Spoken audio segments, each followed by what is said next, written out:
some of these different days and times mean. So we began talking about the day of salvation, and we just, in an introductory manner, began to look at the day of salvation.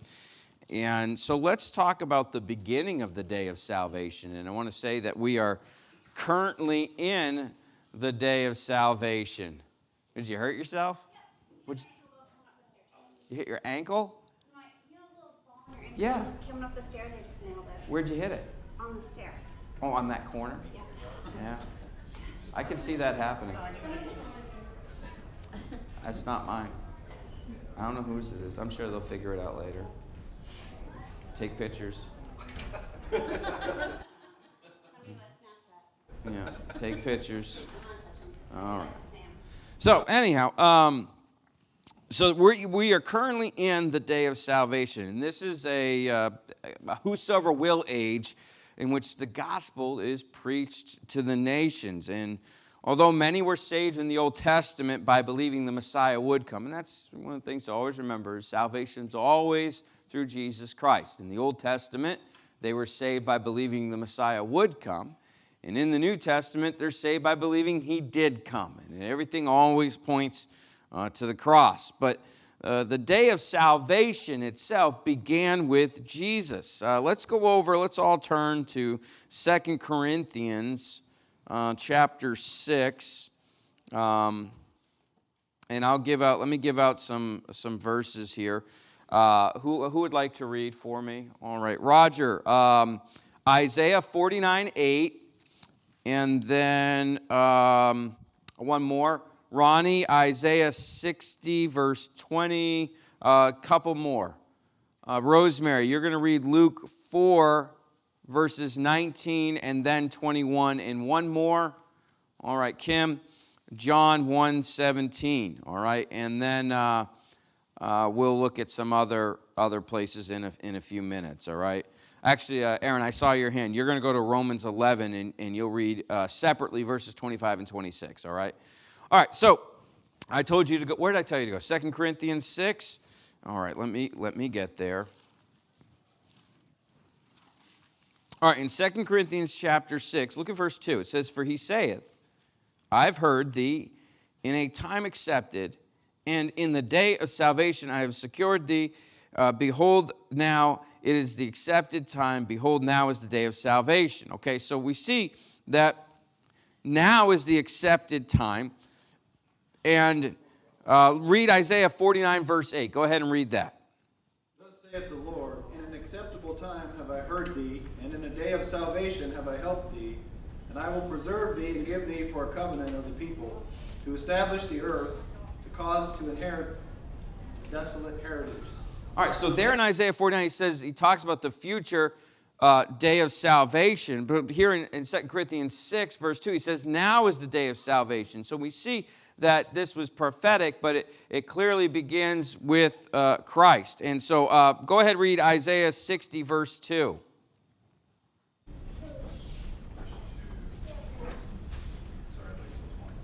That's okay, no problem. Harry, come on in. We'll just stick those over here. If you can fit them in the side room, great. If not, that's okay. We'll just put them down somewhere. All right, are you there? Those are all for you. Yes. Thank you. "For behold, the darkness shall cover the earth, and gross darkness the people. But the Lord shall arise upon thee, and his glory shall be seen upon thee." Is that Isaiah 60, verse 2? Or did I mess up? You said 20. Oh, no, I didn't mean 20. I meant 60, but maybe I did mean 20. But anyhow, let's just move on. Let's just skip all that, all right? It's in there because I know Luke quotes Isaiah, and I just must have put the wrong passage down, so my apologies. But let's go to the passage that it basically is the same thing. Luke 4, verses 19, and then 21 after that. "To preach the acceptable year of the Lord. And he began to say unto them, This day is this scripture fulfilled in your ears." Okay, so he's talking about the acceptable year of the Lord. The scripture is fulfilled, which was quoting the passage in Isaiah that I gave you the wrong reference for, but we know it's there because it's a direct quotation. And go ahead and read John 1:17. "The the law was given by Moses, but grace and truth came by Jesus Christ. All right, so grace and truth are this principle that's operating through Jesus Christ. And so this day of salvation, and salvation is by grace, and salvation comes through the truth, which is Jesus, okay? And so the day of salvation begins with Jesus Christ, and that's what we want to take from all these passages. Now, let's talk about the duration of the day of salvation. The entire prophetic passage in Isaiah 49, and we're not going to read all that, but if you look at Isaiah 49, the conclusion is that the day of salvation extends to the national conversion of Israel at the second coming. Okay, so when does it begin? Ministry of Jesus. When does it end? The national conversion of at least the national conversion of Israel. And it may go beyond into the millennium. There's some debate on all that. But let's all turn to Acts 15, all right? All of us turn. Aaron's going to read for us in a few moments, but let's all turn to Acts chapter 15.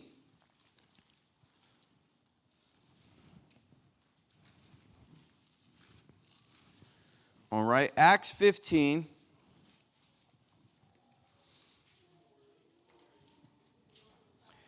And let's read, I'm going to read a few verses here, beginning in verse 13. It says this, "And after they held their peace, James answered, saying, Men and brethren, hearken unto me. Simeon hath declared how God at first did visit the Gentiles to take out of them a people for his name.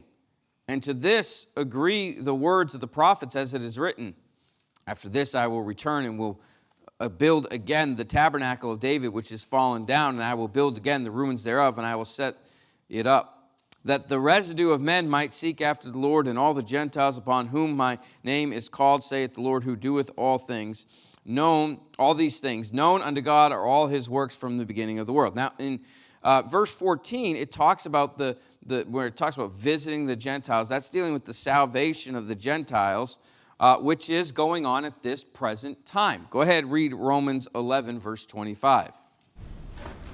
"For I would not, brethren, that you should be ignorant of this mystery, lest you should be wise in your own conceits, that blindness in part has happened to Israel, until the fullness of the Gentiles be come in." Okay, so we have the fullness of the Gentiles it will come in eventually, and that is, but in this present time, Christ is saving Gentiles, and we see back in Acts 15 that this will include also the return of Christ. In verse 16, in the first part of the verse, says that after this I will return and will build the tabernacle of David. So read verse 26, if you would, Aaron.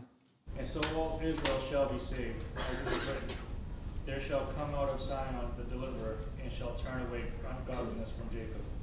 Okay, so we see here that this time in which God's working includes the return of Christ, but also in verse 16 in Acts 15, we see he's going to build again the tabernacle of David, which is fallen down. So this is the fulfillment of the Davidic covenant. And then we see in verse 17 that the residue of men might seek after the Lord, and all the Gentiles upon whom my name is called. The residue of men, that's people that are left over at the end of the tribulation. And so this is talking about the millennial kingdom. So it's possible that this day of salvation extends into the millennial kingdom, where people are still getting saved even in the millennium, and they will need to be. Everybody that goes into the millennial kingdom will be saved, but people will be there will be an element of people in their natural bodies. They will have children, and they will need to be saved. They'll need to accept Christ as their Savior, just as you and I have.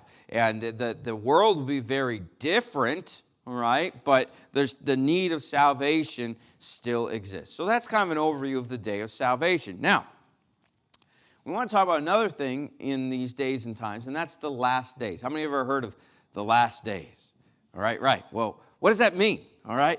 So let's look at what the last days mean. It's a broad term. All right. Last days is a broad term that covers a number of different events. It's also known as the latter days, the latter times, and the last times. So last days, latter times, last times, all talking about the same time. This is prophetic, where Jacob And really, we go back to Genesis. Can I get a reader? Who'd like to read for me? We got a lot of reading. All right, Rosemary, I'm going to have you go to Genesis 49, verse 1. Joel, did you raise your hand? You're going to go to Daniel 2, verse 28. Roger, Daniel 10, 14. I saw a hand to my right. Dan. 1 Thessalonians 5:2, but it'll be a few minutes, all right? I thought I had one right there, and then I didn't, and I had to look down a little bit, all right? Appreciate the enthusiasm and involvement thus far. So, we find that these last days are prophetic. Jacob, back in Genesis, begins to outline the future for his sons, and thus the tribes of Israel. And we see in Genesis 49:1. Go ahead and read that. And Jacob called unto his sons and said, Gather yourselves together, that I might tell you that which shall befall you in the last days. All right, so again, this is the first, back in Genesis, he's mentioning the last days. So this time frame of the last days is already in the viewpoint of God back in Genesis. Other places give prophetic outlines to the Gentile nations and the Jewish people. Daniel 2, verse 28. But there is a God in heaven that reveals secrets and maketh known to the king Nebuchadnezzar what shall be in the latter days. Thy dream and the visions of thy head upon thy bed are these. All right, so there in Daniel chapter 2, God gave Nebuchadnezzar, at that time that he was not saved, gave him a vision. Of course, Daniel's able to interpret that vision, but it was of things that would come to pass in the last days. Now go ahead and read Daniel 10:14. Now I am come to make thee understand what shall befall thy people in the latter days, for yet the vision is for many days. All right, so again, these latter days of what's going to come to pass. So the last days have references that show a variety of different things. The day of salvation, which we talked about. The last days are associated with this present age, the church age. Daniel's 70th week, which is the 7-year tribulation period, is associated with the last days. The return of Jesus Christ and Israel's salvation, the millennium and the day of judgment. All of these have connection with the last days. So when you see last days, it can mean a lot of different things. It's kind of a general term, and that's what I wanted to cover. So now we're going to move forward to something we're going to spend a lot more time with, and that's the day of the Lord. How many have ever heard of the day of the Lord? Yeah, the day of the Lord. All right. So, Dan, I skipped a verse, so I'm going to get somebody else to read before you read, all right? Who'd like to read for me? Aaron, if you could go to Isaiah 2, verse 12, all right? Isaiah 2 and verse number 12. And Dan, when I do get to you, because you've been so patient, I'm going to have you read another verse after that, which will be verse 3, all right? But take a breath in between the two, okay? We don't want to wind you or anything. So we're talking about the day of the Lord. The first mention of the day of the Lord is in Isaiah 2 in verse 12. Go ahead and read that, Aaron. For the day of the Lord of hosts shall be upon every one that is proud and lofty, and upon every one that is lifted up, and he shall be brought low. All right, so that is the first mention of it. So let's talk about its beginnings. Now, its beginnings of the day of the Lord is going to begin unexpectedly. Dan, you're finally up. Right. For yourselves know perfectly that the day of the Lord so cometh as a thief in the night. All right, so there is a poetic language, but you're never expecting a thief. All right? You know, now I know that there's probably some that think they're constantly being broken into. I understand that. But in general, it's not like, you know, when it does happen, it's not like you're expecting it. And so we're not going to read this, but in Matthew 24, verses 42 through 51, Jesus is speaking to his disciples about his surprise return. And since this would be unexpected at the rapture, all right, the conclusion is that the day of the Lord begins at or after this event. In other words, we're told to be looking for the coming of the Lord. The rapture is an imminent event that we're to be looking for, all right? And so the day of the Lord begins at or afterwards. We also see that it begins at a time of peace and safety. Go ahead and read verse 3 out of 1 Thessalonians 5. For when they shall say, peace and safety, then sudden destruction cometh upon them. Okay. Go ahead. Upon a woman with a child, and they shall not escape. All right, great, because you did such a good job. You're going to read verse 4 in a few minutes, all right? Now, we see that peace and safety. When will he come as a thief in the night? When they say peace and safety. And this points to the beginning of the tribulation and the confirming of the covenant by the Antichrist with the Jews. We know that the Antichrist, according to Revelation 6, verse 2, will have a peaceful rise to power. It will not be a military coup.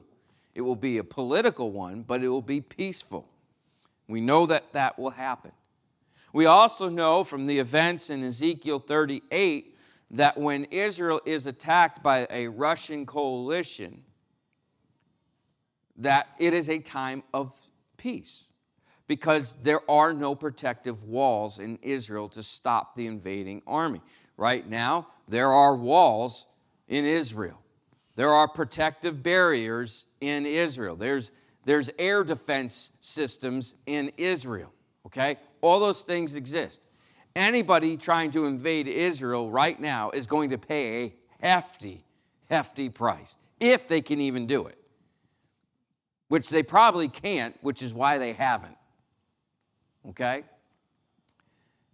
But when this Russian coalition comes in Ezekiel 38, there are no defenses. Why? Because there's peace and safety. All right? Which doesn't exist right now, but it will. See, the world's going to get so bad that people will accept anybody who can negotiate peace. That's how the Antichrist will come to power. Because the world will get so bad that anybody who has the ability to bring peace to this world, the world will accept because nobody can. So just know Satan is just trying to make things as bad as possible. Why? So that he can bring peace. But it's not a lasting peace. All right? It's kind of like the person who wants to go live in sin because it's fun. Well, they have fun for a little while. They really do. But it never lasts. It never lasts. It comes with a hefty price later on. So we see that this is the time frame, all right? And then it will happen suddenly. As 1 Thessalonians 5:3 says, it shall come upon them as travail upon a woman with child. And basically,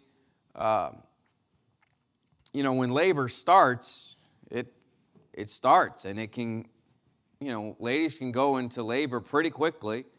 And depending on that particular pregnancy, it can be very fast that a child can come. And yeah, it can be drawn out for some, but it can happen very quickly, and that's the illustration that God gives here. So it begins quickly. It also begins without Christians being present. 1 Thessalonians 5, verse 4, Dan. But ye, brethren, are not in the darkness, that day ye should overtake you as a thief. Okay, so he's talking to the church. He's saying, look, when that day comes, it's not going to affect you. It's not going to, when the day when they're calling for peace and safety and the Lord comes as a thief in the night, it's not going to affect you. So we see here that Christians are not overtaken by the day of the Lord for the simple fact that they are not children of darkness. This points to the rapture having taken place prior to the beginning of the day of the Lord. Now, let's all turn to 2 Peter, all right? Let's all turn there.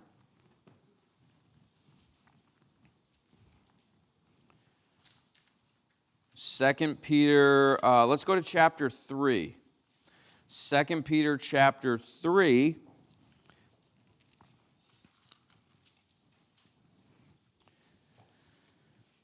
Second Peter 3, and let's look at verse number 10. All right, 2 Peter 3, verse 10.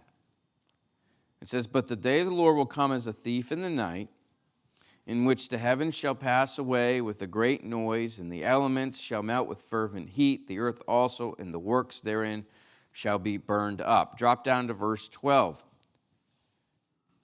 "Looking for and hasting unto the coming of the day of God, wherein the heavens being on fire shall be dissolved, and the elements shall melt with fervent heat. Nevertheless, we, according to his promise, look for new heavens and a new earth, wherein dwelleth righteousness." So this reference indicates that the day of the Lord will last through the dissolving of the present heavens and earth. So it begins, all right, with the coming of the Lord there after the rapture, all right, so the tribulation period, and it lasts through the establishment of the new heaven and the new earth. So this will occur after the millennial kingdom and after Satan's final revolt, just before the great white throne judgment. So this is all the day. When you hear the day of the Lord, we're not in it yet. It hasn't happened yet. And there's going to be a lot of aspects to the day of the Lord. It's a lengthy period of time, and it will begin with that tribulation period running all the way through the millennial kingdom and the final revolt, ending with the creation of the new heaven and the new earth. And so, and literally everything that we know will melt at the elemental level. A fervent heat, that the elements will melt. You know, I find it interesting that God in his word wrote elements before we probably even knew what all the elements were. But he knew they were there. And he said they're all going to melt. And so that's the conclusion of the day. Let's talk about its character, all right? Now, who read the Isaiah 2:11 for me? Who read that first verse? Was it you, Rosemary? Did you read Isaiah? No, I don't remember who read it. All right, well, I know we read it, and I need someone else to read it again. Isaiah 2:11. Who would like to read it for me? Roger, I saw your hand first. If you could go to Isaiah 2, verse 11, and that'll be good for now, all right? If you go to Isaiah 2, verse 11, and read that for us, that'd be appreciated. "The lofty looks of a man shall be humbled, and the haughtiness of men shall be bowed down, and the Lord alone shall be exalted in the day." All right, so we see the key part I want you to think of in that verse is right at the end there. It says, "The Lord alone shall be exalted in that day." This is a direct contrast from the present age that we live in which man exalts himself. Today, man is exalted. God is not exalted today. Now, he should be exalted in our lives. Absolutely, we understand that. But in the world as in general, God is not exalted today. But in that day, he will be exalted. And the fact that this fact makes the day of the Lord largely synonymous with the millennial kingdom. Think about it.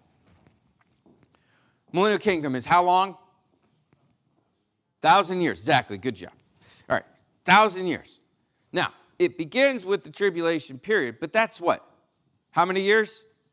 7. 7 next to 1,000 it's not much at all. All right? It's not much at all. It's a small, small sliver of that time frame. The revolt at the end of the millennial kingdom is not a long duration.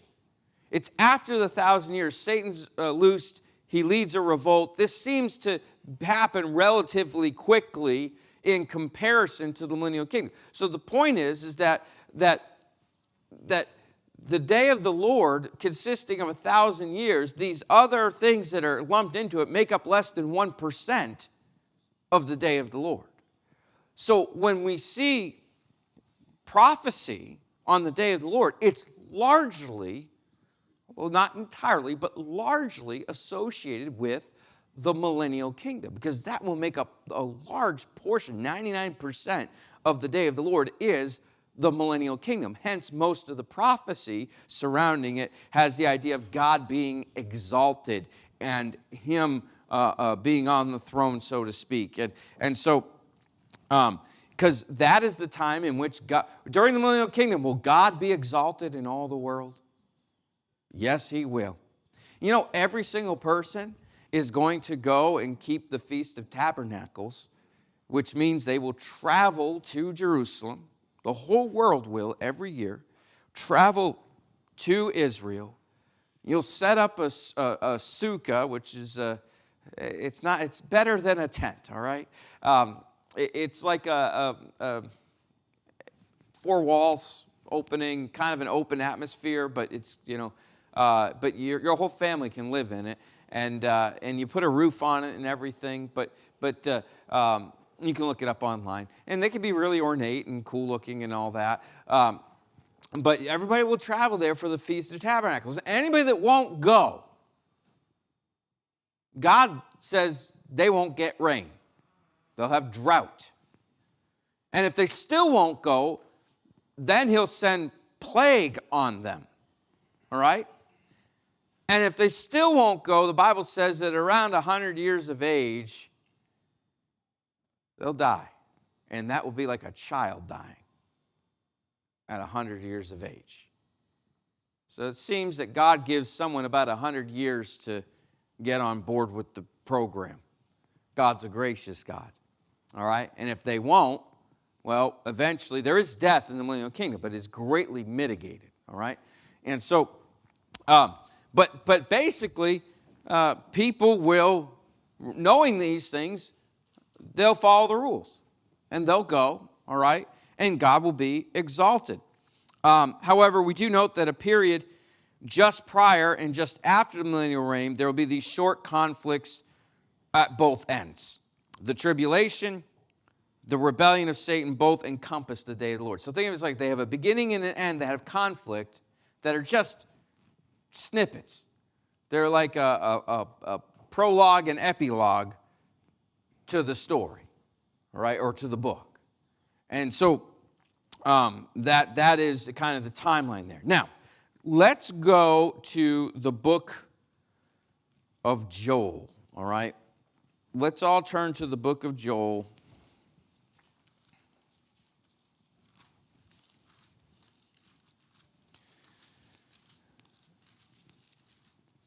All right, there we go. It's just if you're looking for, if this helps, after Hosea, before Amos, in those minor prophets, if you find one of them, just flip around page by page, you'll find it pretty quickly. Now, Joel actually gives us a lot of content about the day of the Lord. So this very brief book, only 4 chapters long, gives us a lot of details. Only 3 chapters. I said 4, it's 3. It gives us a lot of details about the day of the Lord. All right, so we'll just look at these verses together. Now, first, it's a time of a great fear, okay? And remember, the beginning and the end, there's fear. Let's look at chapter 2, verse 1. Blow ye the trumpet in Zion, and sound an alarm in my holy mountain. Let all the inhabitants of the land tremble, for the day of the Lord cometh. It is nigh at hand. So we see at the beginning, as the day of the Lord is coming, is a time of fear. There will be great fear in the tribulation. It's also a time of unusual cosmic disturbance. There's going to be a lot of things happening in the sky during, and we know this is associated with the tribulation period, but stay in chapter 2, and let's turn over to verse 30 and 31. And I will show wonders in the heavens, and the earth, blood, and fire, and pillars of smoke. The sun shall be turned into darkness, and the moon into blood, before the great and terrible day of the Lord come. I remember there was a book, the Pentecostals get really all worked up about the blood moon, and there were books written on the 4 blood moons and different things like that. There's just one problem. with saying that this is that when the moon looks red. You also need the sun darkened as well. And you also need the sun turned to darkness, the moon into blood before. So unless the sun's being darkened during the day, it's not the same thing. All right?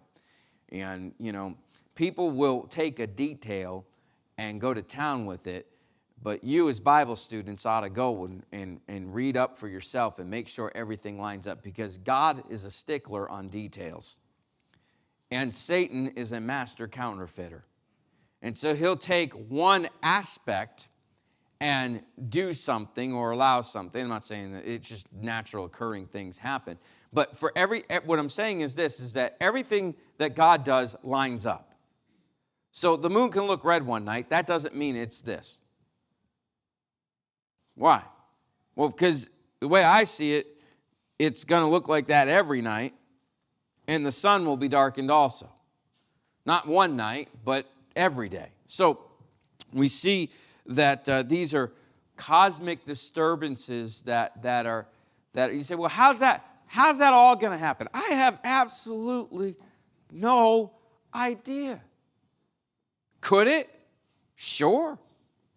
Look, has it happened before that for a time? Yeah, you can have a volcano erupt, and in certain places it can be so dark because of the ash cloud that you can't see, like the sun's dark. That's happened. Now that's localized, all right?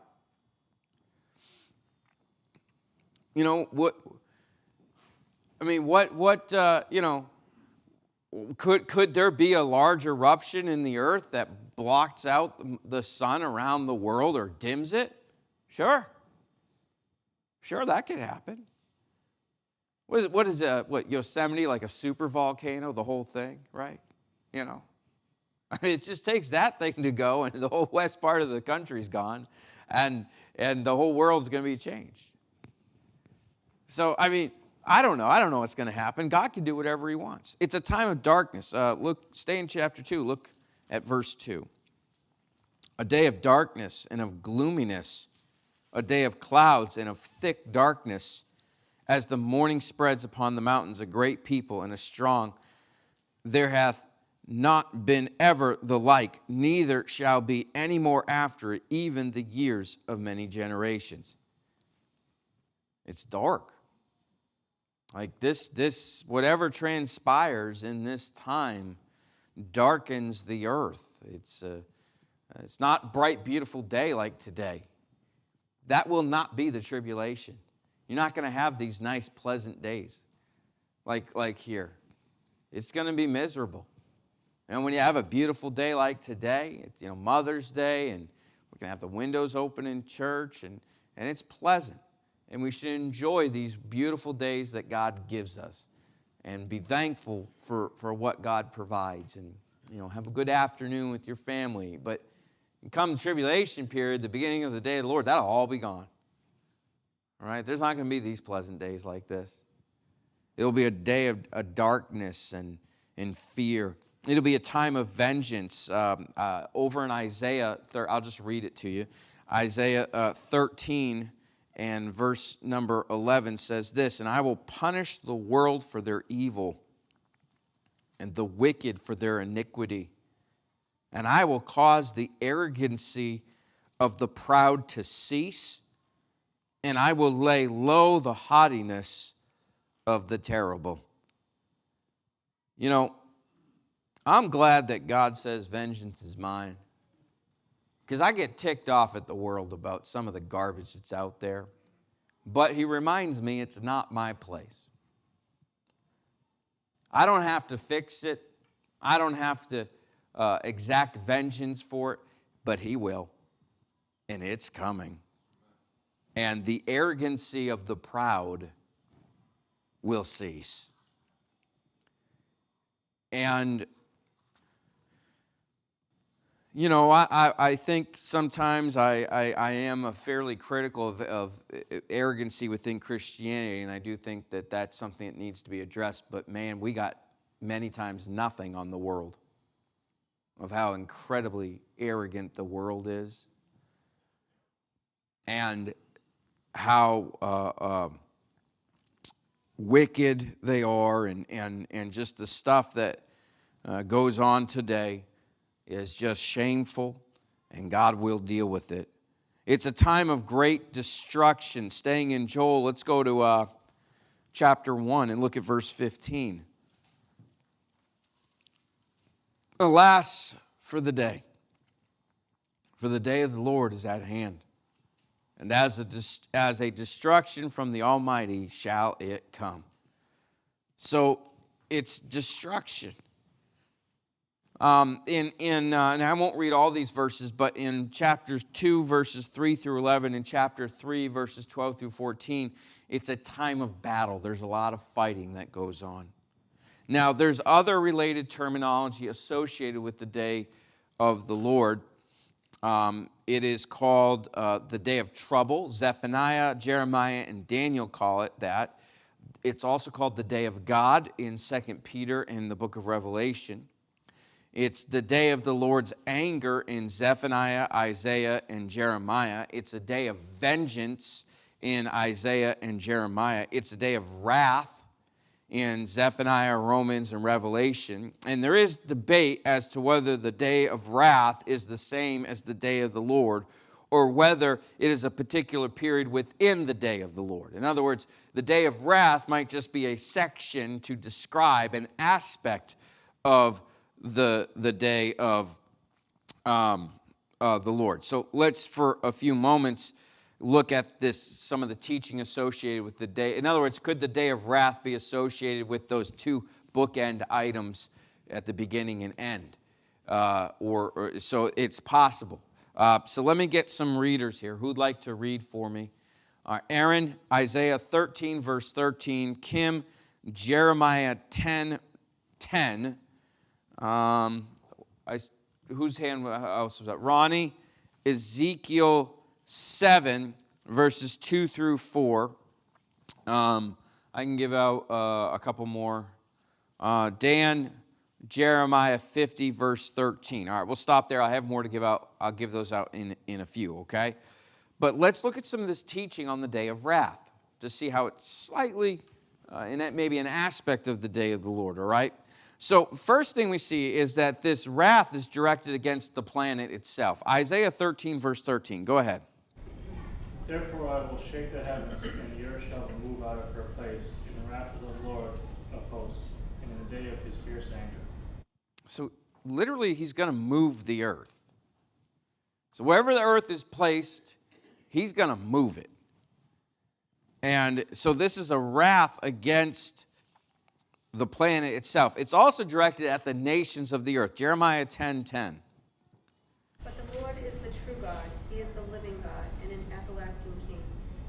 At his wrath the earth shall tremble, and the nations shall not be able to abide his indignation. All right, so he's angry at the nations. And the nations, I mean, and, you know, look, why, well, you take the United States, for example. Why is there so much wickedness in our nation now? Well, our leadership promotes it.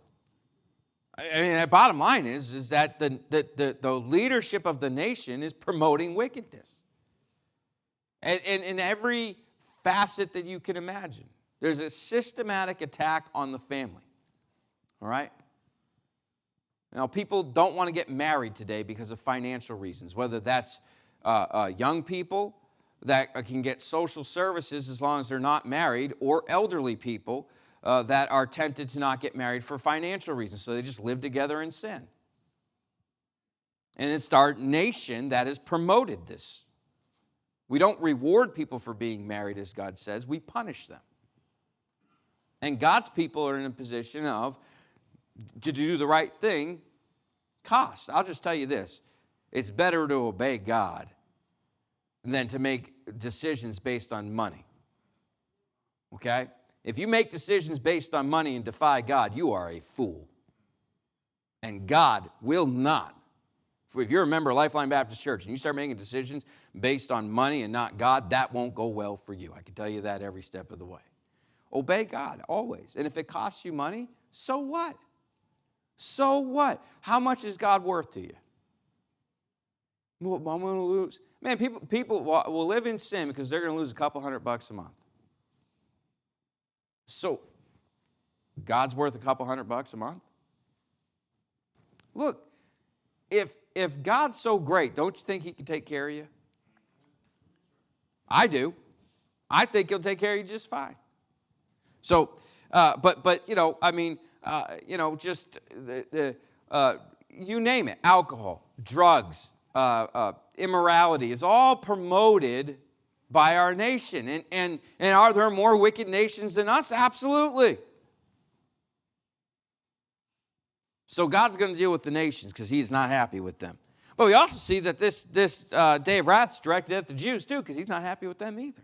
Ezekiel 7, verses 2 through 4. Go ahead. Also, thou son of man, thus saith the Lord God unto the land of Israel, an end. The end is come upon the four corners of the land. Now is the end come upon thee, and I will send mine anger upon thee, and will judge thee according to thy ways, and will recompense upon thee all thine abominations. And mine eye shall not spare thee, neither will I have pity, but I will recompense thy ways upon thee, and thine abominations shall be in the midst of thee, and ye shall know that I am the Lord. Ronnie, you should do like a reading at your, in your booth there. Like, you should do the Bible and give it out to gifts to everybody. Scorby did that. Scorby did it, but, he's older. It can be redone, all right? Bible on tape, but we just, do. Yeah, we'll do it as an app, all right? Wonderful. Yeah, right. Like, just put it out there. We can give it out as gifts, Bible on audio. And we'll give. I don't know how we'll do it. We'll tell all our guests, hey, Bible on. I don't know. Give us your phone. We'll put it on there for you. That probably won't work, but anyhow. So we see that here back in the content. All right, that God is not happy with the Jews, and he's going to send his anger upon them and judge them according to their abominations. And, look, Jews are God's people, but they're also involved in a lot of wickedness. I mean, you look at Hollywood, there's a lot of Jewish people in it that have promoted all sorts of ungodliness. And so God will deal with them. He's also, and it's probably the last verse that we'll get to today, and we'll pick this up. We're right in the middle of this teaching on the day of wrath. So we're going to pick this up next week, all right, because we're not going to get through all, because there's like 9 or 10 points here. 10 points, and we're only on point 4. But I want you to see that it's directed at Babylon, okay? Go ahead and read Jeremiah 50, verse 13.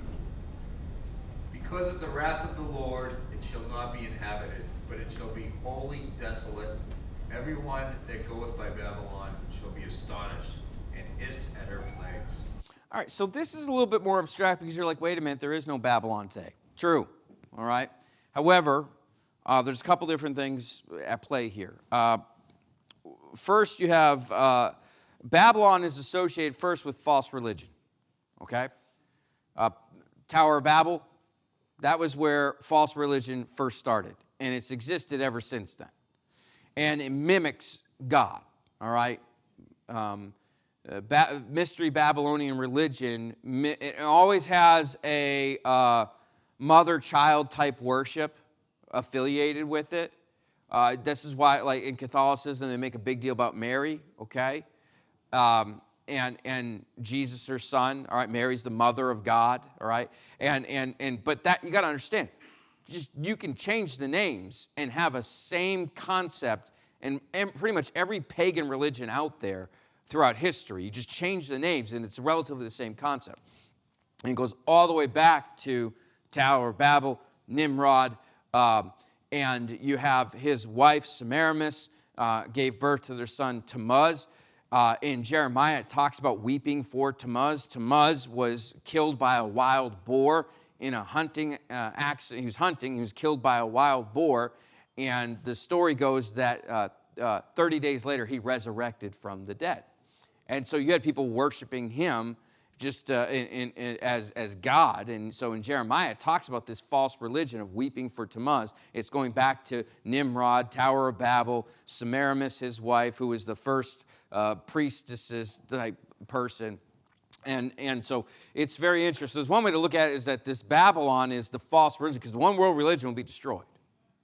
Now, the second way to look at this, and it might be both, is that it seems the Antichrist is going to comes a type of Babel, or Babylon is rebuilt. There's a couple different ideas.